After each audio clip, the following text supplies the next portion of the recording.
The American Legislative Exchange Council, the brainchild of Paul Weyrich, who so famously said back in 1980, he actually had started it in 1973, some suspect in response to the infamous memo that Lewis Powell wrote to Eugene Sydnor, his next-door neighbor and president of the Chamber of Commerce, about how it was important for business interests to start taking over everything from schools to, well, frankly, to our government.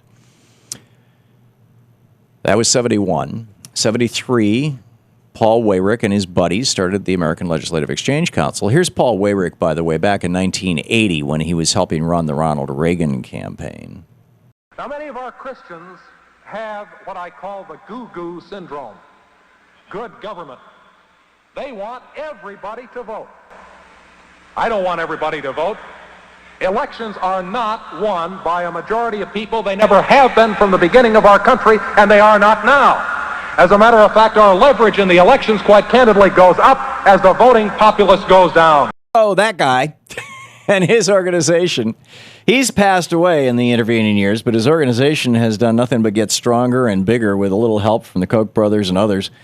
And the American Legislative Exchange Council, ALEC, is having their 40th anniversary this week in Chicago. And Brendan Fisher, the general counsel, the attorney for the Center for Media and Democracy, prwatch.org, which runs ALEC Watch, ALEC Watch.org, is on the line with us. Brendan, welcome. Hi, Tom. Thanks for having me. Great to have you here with us.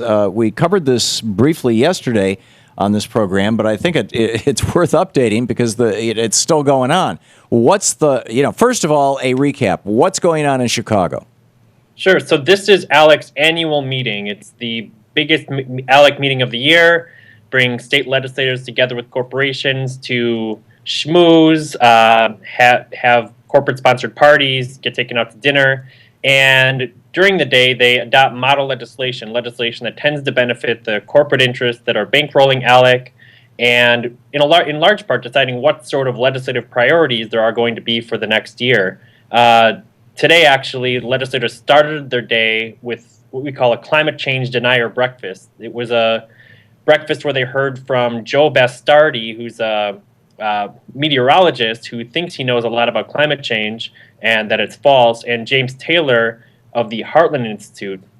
And the Heartland Institute is a right-wing think tank that made headlines last year for billboards comparing people who believe in climate change, who acknowledge climate change science, comparing those individuals to mass murderers like the Unabomber.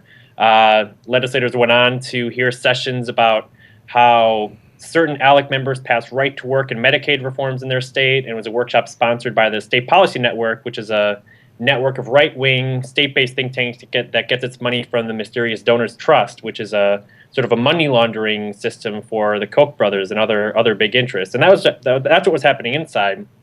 But outside, I think ALEC was treated to some of the biggest protests it's ever seen.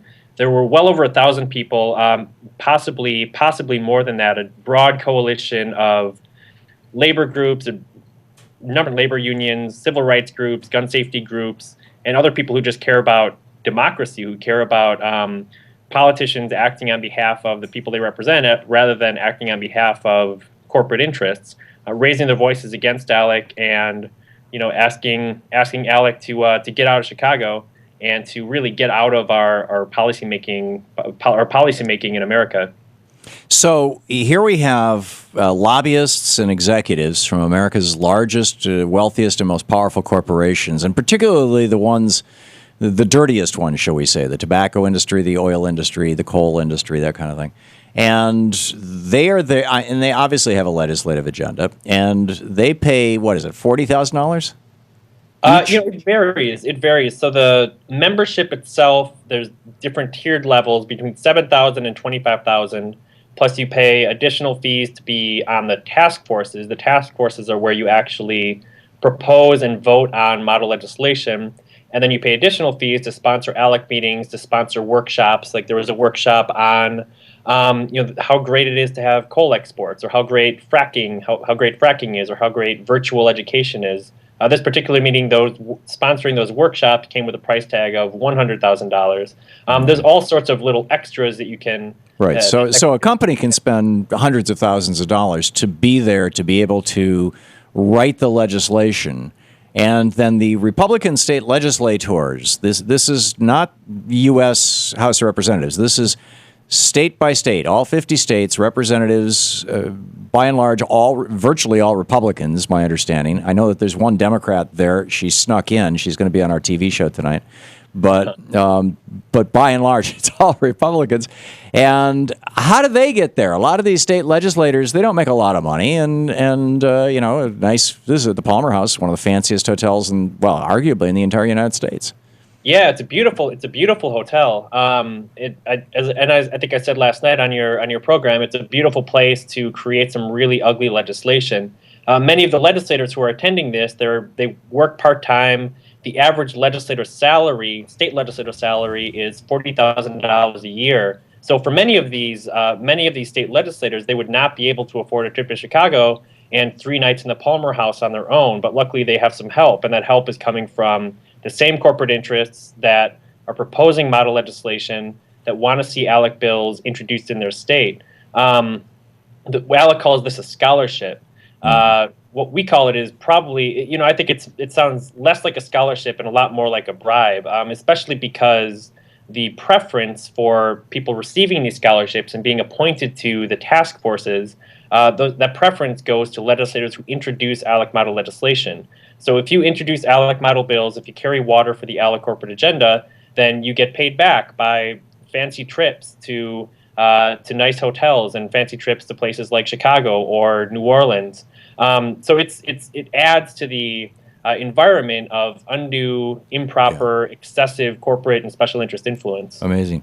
And Brendan, the corporations then, they bring to these ALEC meetings pre-written laws that they would like to see put into place that protect their corporate interests or increase their profits, or make it harder and harder for people to know what they're up to or to challenge them.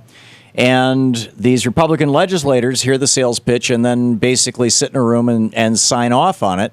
And my understanding is that it's like one-on-one, one legislator for every Republican representative in the room, and that it's majority vote. So, if all the legislators and one Republican says, yeah, let's do that, that becomes a piece of model legislation. Do I understand that right? Yeah, that's exactly right. And it's not that they're in these meetings hammering out legislative language or really collaborating.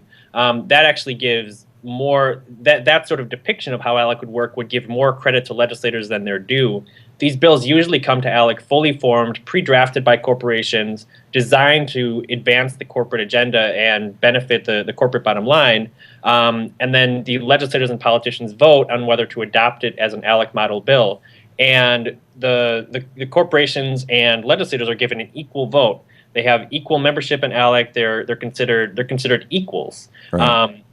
And so, yeah, I mean, it's very much the corporations are it's driving. Like Mussolini's definition of fascism, the merger of corporate and state interests. I mean, this is mind-boggling. And this is how we got stand your ground, shoot first laws. This is how we got right to work for less laws in state after state.